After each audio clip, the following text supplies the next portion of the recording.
네, 오늘 시간 하나님께서 우리에게 주신 말씀은 요한계시록 2장 8절부터 11절까지 말씀 보시죠. 요한계시록 2장 8절부터 11절.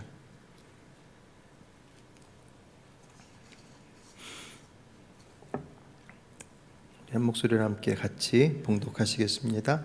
소모나 교회의 사자에게 편지하라. 처음이며 마지막이요 죽었다가 살아나신 이가 이르시되 내가 네 환난과 궁핍을 알거니와 실상은 네가 부요한 자니라.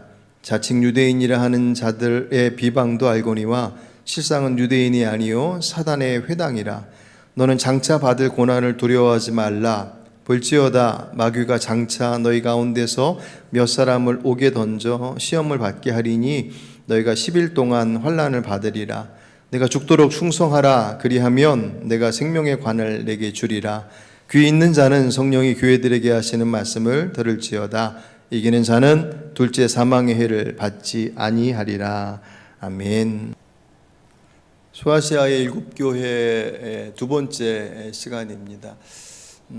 교회마다의 그 상황이 좀 다르지만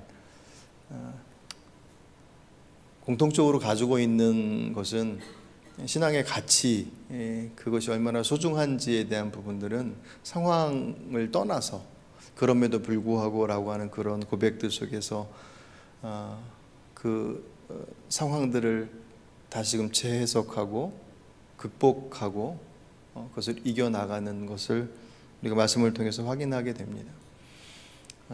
그럼에도 불구하고 우리들의 기대와 성경에서 우리에게 말씀하시고 있는 그 말씀의 내용들을 볼 때 한편으로는 맞아 그렇게 살아야지 라고 하는 결단과 다짐과 그런 믿음 안에서의 우리들의 모습들을 재정돈하는 그런 시간이 있기도 하지만 어떨 때는 한편으로는 두려운 마음이 들 때도 있습니다. 제대로 가고 있는 게 맞을까?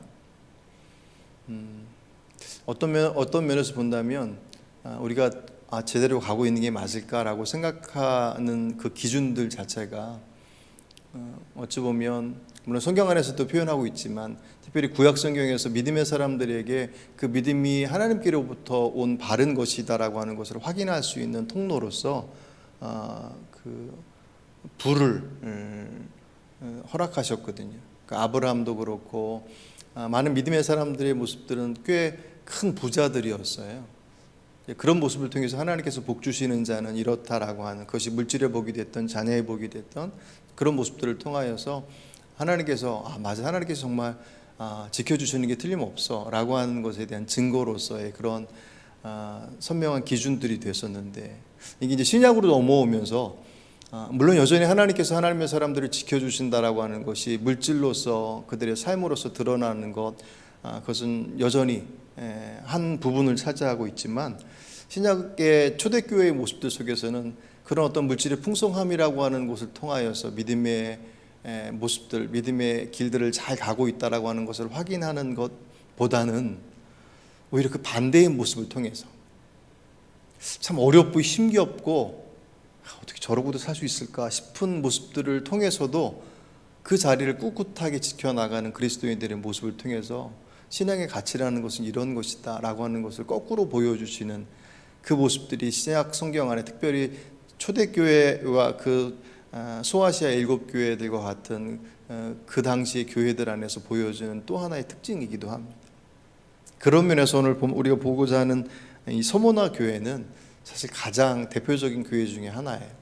오늘 여러분 2절 말씀 보시면 그들의 모습이 어떤 상황이냐면 내가 네 환난과 궁핍을 알거니와 그들이 환난과 궁핍이라고 하는 상황 가운데 처해 있음을 주님께서 잘 아신다고 말씀하셔요. 이 여기서 안다라고 하는 단어가 그냥 스쳐 지나가듯이 아는 것이 아니라 그 중심까지 꿰뚫어 아신다라고 그랬죠. 주님께서 우리를 알고 계셔요. 그들이 가지고 있었던 환난과 궁핍, 이 궁핍이라고 하는 것은 극도의 가난이에요. 극빈이에요. 그러니까 서머나 교인들은 대단히 가난한 사람들이었습니다. 거기다가 그들은 많은 환난 가운데 그들의 삶이 위태위태했었어요. 그 모습들을 바라보고 사람들 그 당시에 유대인들 그리고 서머나라고 하는 도시 안에 있는 사람들이 서머나 교인들을 향해서 조롱하고 손가락질하는, 야 예수 믿어봤자 별거 없지 않냐, 야, 그렇게 믿느냐, 안 믿겠다. 어떻게 보면 흔히 들을 수 있는 믿지 않는 사람들보다 믿음의 사람들이 그 형편이 좋지 않을 때 세상에서 조롱하는 가장 대표적인 모습들이 사실 그런 것들이거든요. 그런 기준을 통해서 그것밖에 되지 않는 하나님을 믿어서 뭐 하겠어 라고 하는 그 조롱 앞에 그들의 신앙의 자리, 그 자리를 견고하게 지켜나간다라고 하는 것은 생각보다 그냥 그것이 한번 스쳐 지나가는 조롱의 말이라고 한다면야 그냥 그렇게 넘어가지만, 내 삶이 그렇게 무거운 그리고 어려운 힘겨운 자리들을 하루하루를 살아가는 삶의 현장 속에 있다고 한다면 그 사람들이 스쳐 지나가기에 던지는 그 말 한마디가 우리에게서 대못처럼 박힐 때가 사실이 있거든요. 특별히 서머나라고 하는 도시는 대단히 부유한 도시였어요. 그러니까 도시는 대단히 부유한데 그 도시에서 있는 교회가 대단히 가난해. 그러니까 이게 사실 속된 말로 면이 안 쓰는 거죠. 하나님이 전능하신 분이시고 이 땅의 주인이시고 우리 그 주인 되신 하나님의 자녀인데, 하나님 주의 자녀가 이렇게 궁핍하게 살아서 면이 안 쓰는데 누가 예수 믿겠습니까? 라고 하소연하듯이 그렇게 하나님 앞에 기도할 때도 있다고 그러더라고요. 어떤 면에서 보면 그 기도의 마음이 어떤 마음인지 알죠. 그럼에도 불구하고 하나님께서 그 하소연의 모습들보다도 그 응답을, 그 기도를 들으셔서 그래 내가 네 길을 열어줄게 라고 하시는, 시원하게 문을 확 열어주시는 모습으로서 응답하시기보다는, 물론 그럴 때도 있지만 오히려 그 길들을 묵묵하게 지켜나갈 것들에 대해서 말씀하시고 있을 때들이 사실 더 많더라는 거죠.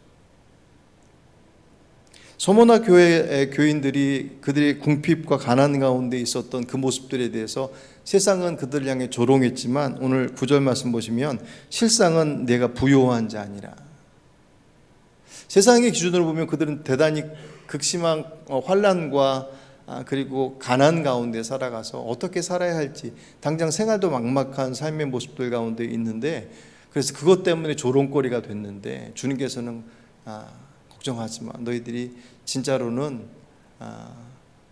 부자야, 니들이 부자야 라고 말씀하시고, 그들을 조롱하는 유대인들, 오늘 9절 뒷부분에 보시면 자칭 유대인이라 하는 자들의 비방도 알거니와 실상은 유대인이 아니요 사단의 회당이라. 여기서 유대인이 등장하는데 그들이 하나님의 말씀을 먼저 받은 자잖아요. 우리가 로마서 보면서 바울이 안타까워했었던 가장 큰 이유 중에 하나가 하나님께로부터 말씀을 받은 특별한 권한을 가지고 있던 사람들인데, 그들이 자신들의 기준을 가지고 얘기했겠죠. 구약의 말씀을 봐라, 하나님께서 복 주시는 자는 어떤 삶을 살았는데 니들 예수 믿고 하나님의 사람이라고 얘기하지만 너희들의 현실을 바라봐라, 그게 진짜 하나님께서 복 주시는 자의 삶이겠느냐라고 하는 그 조롱과 그 시선 속에서 서머나 교인들이 그 자리들을 묵묵히 견뎌오고 있었던 그들에게 주님께서 편지를 통해서 실상은 너희들이 부유한 자들이다, 너희들을 조롱하는 그들은 유대인이라고 얘기하지만 그들은 유대인이 아니라 마치 사단의 모임과 같은 이들이다, 그들은 하나님께 속해 있는 자가 아니다라고 서머나 교회의 손을 들어주십니다. 근데 서머나 교회 교인들이 그렇게 극빈의 자리에 가운데 있었던 이유는 그들이 게으르거나 그들의 실력이 부족해서가 아니라 그들의 신앙을 지켜나가려고 하는 선택 때문이었다고 그래요. 그러니까 서머나라고 하는 도시 자체가 부요했지만 그 부요함을 누리기 위해서는 그들이 그리스도를 믿는 사람으로서의 삶의 길들을 선택하지 말아야 할 그런 많은 경제적 수단과 상황들이 있어요. 대표적인 것이 이제 황제 숭배였어요. 황제 숭배 사상에 동의하지 않으면 그들의 경제적인 그들에게 공급되어야 될 부분들이 차단되는 거예요. 그러니까 쉽게 얘기하면 예수 믿겠다라고 얘기하면 경제적 활동에 대해서 분명하게 제한을 두는 거예요. 그거 보류하면 그들에게 있어서 자유롭게 활동할 수 있는 길을 열어주는 것입니다.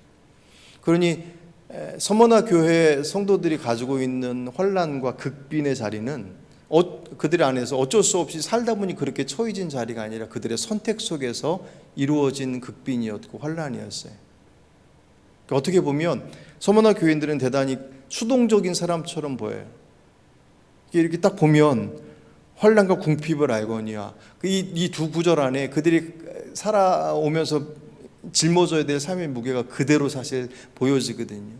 그럼에도 불구하고 그 선택이 어쩔 수 없이 끌려 가다 보니 그렇게 됐어가 아니라 황제 숭배라고 하는 그들에게 요구되어지는 신앙의 길이 아닌 다른 길들을 선택한다고 한다면 그곳으로부터 환란으로부터도 극빈으로부터도 벗어날 수 있는 길이 뻔히 보이는데도 불구하고 그들이 그 길을 포기하고 믿음의 길을 선택했다는 거예요.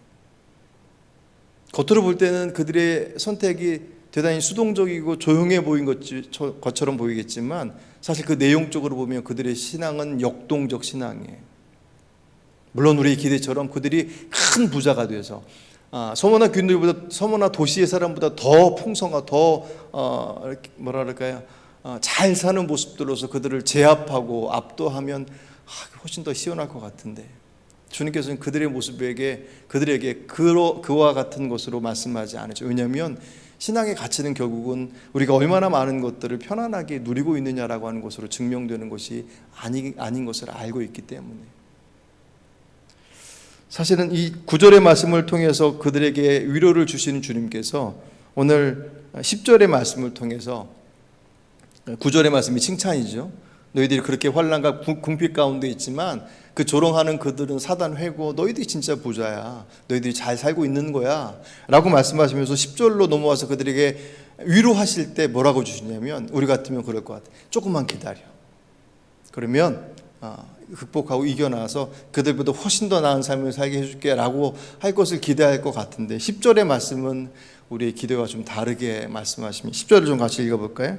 너는 장차 받을 고난을 두려워하지 말라. 볼지어다 마귀가 장차 너희 가운데서 몇 사람을 옥에 던져 시험을 받게 하리니 너희가 10일 동안 환난을 받으리라. 내가 죽도록 충성하라. 그리하면 내가 생명의 관을 내게 주리라. 아멘. 조금만 기다려봐. 그러면 이제 그 환난과 고통의 고난의 자리를 벗어날 수 있어 라고 하실 것 같은데 그렇지 않고 오히려 장차 받을 고난을 두려워하지 말아라. 이 무슨 얘기예요? 지금 그들이 당하고 있는 그 고난의 자리를 한동안 계속 가게 될 것이다 라고 말씀하십니다. 그러면서 그들에게 끝부분에 내가 죽도록 충성하라. 그리하면 내가 생명의 관을 내게 주리라 라고 하는 것은 그들도 그들 안에서 그 삶의 자리 속에서 몸으로 버텨내고 있는 과정들이 얼마나 무겁고 두려운지를 주님께서도 아신다라는 거예요. 그들에게 주신 대안은 그 길들을 벗어날 수 있는 또 다른 풍성함의 길이 아니라 죽도록 충성하라라고 하시는 말씀을 통해서 너희들이 지금 그 길을 잘 지켜나가라고 말씀하십니다. 어떻게 보면 이 말씀이 우리에게 그들에게서 위로의 말씀이기보다는 언제까지 이렇게 살아야 돼 라고 하는 하소연이 나올 법한 그런 내용으로서 주어진 말씀처럼 보여지지만 사실 그 의미 자체가 우리에게서 신앙의 가치가 무엇인지를 더욱더 분명하게 보여주시더라는 거예요. 그리고 소모나 교인들은 그 길을 걸어가는 데 있어서 애초에 그 믿음의 길을 선택했던 것이 어쩔 수 없는 밀려서 선택한 선택이 아니라 그들 스스로가 그 길을 선택한 믿음의 사람답게 그 길 앞에 자신들의 모습들을 지켜나갑니다.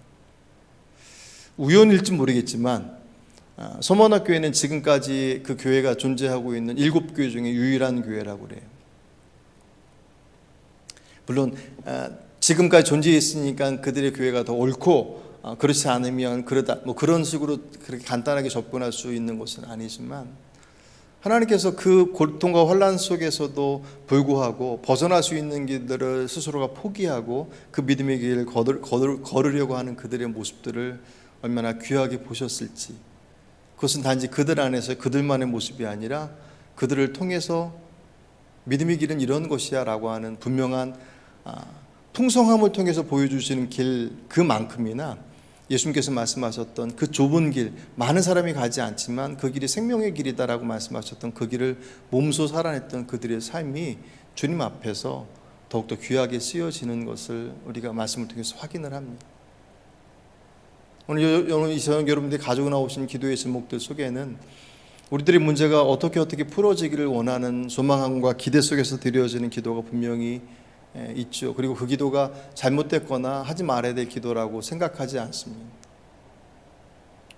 주의 자녀들이 주님 앞에 하나님 나 여기가 아파요, 저기가 아파요, 이게 어려워요라고 하는 그 기도를 드림이 주님 앞에 문제이고 잘못됐다고 얘기할 수 없죠. 하지만 그것이 그렇게 내가 드려진 그 기도의 제목들 그대로 그것이 응답되어지는 것만이 하나님의 응답이 아니더라. 오늘 서머나 교회에게 주셨던 그들의 그 고난의 과정들을 살아가고 있는 그들 앞에 주님께서 걱정하지 마, 가고 있는 그 길 맞으니까 조금만 더 힘내서 그 길을 걸어가라. 주님께서 말씀하신 그 생명의 관이 마지막 주님 오시는 그날, 부름받는 그날 그들에게 주어질 그 영광의 관으로서 완전하게 성취되어지겠지만 그들은 그들의 궁핍한 삶 속에서도 여전히 그 길들을 포기하지 않고 그것이 주의 뜻임을 고백하며 그 길을 살아냈습니다. 오늘 여러분 안에서 환경과 여건을 흔들어대면서 그 길 아니야 라고 여러분들의 마음들을 믿음의 길로부터 이탈시키려고 하는 시도들로부터 여러분의 믿음을 잘 지켜나가시길 바랍니다. 사실 시대가 그 시대보다 지금의 시대가 물질의 그 풍성함들을 통해서 우리의 마음을 더 많이 흔들어대는 시대이기도 하거든요. 더군다나 우리가 가지고 있는 믿음의 모습들이 이 초대교회 시대만 하더라도 적어도 지금의 시대와는 다르게 복음 안에서의 모습들이 훨씬 더 선명했었단 말이에요.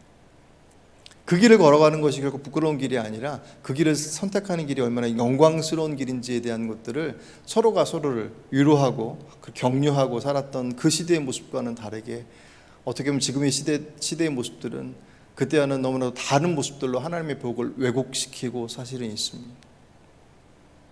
오늘 이정 여러분 기도하시는 가운데 주님께서 우리에게 인도하시는 그 길이 내가 생각하는 것과 같은 모습과는 좀 다른 길일지라도 그 길이 주께서 인도하시는 길임을 말씀 안에서 확인한다고 한다면 두려워하지 마시길 바랍니다.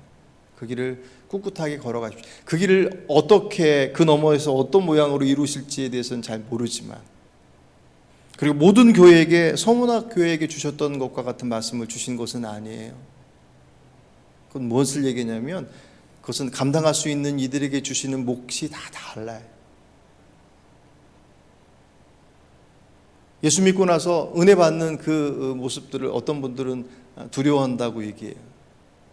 은혜 받으면 뭔가 더 큰 것을 많은 것을 해야 될 것처럼 생각돼요. 여기 보이니까 은혜 받은 사람들이 움직이는 모습들은 뭔가 대단히 역동적이고 뭔가 더 많이 헌신하고 수고하는 모습들을 보여주니까 나도 은혜 받으면 저렇게 될까라고 하는 것이 내 안에서 기대하고 꿈꾸는 모습이 아니라 겁난다고 얘기해요. 물론 한편에서는 이해할 수 있겠지만 은혜가 무엇인지를 그 안에서 깊이 경험하게 되면 그 자리가 어떤 것으로 희생한다 할지라도 결코 포기할 수 없는 자리.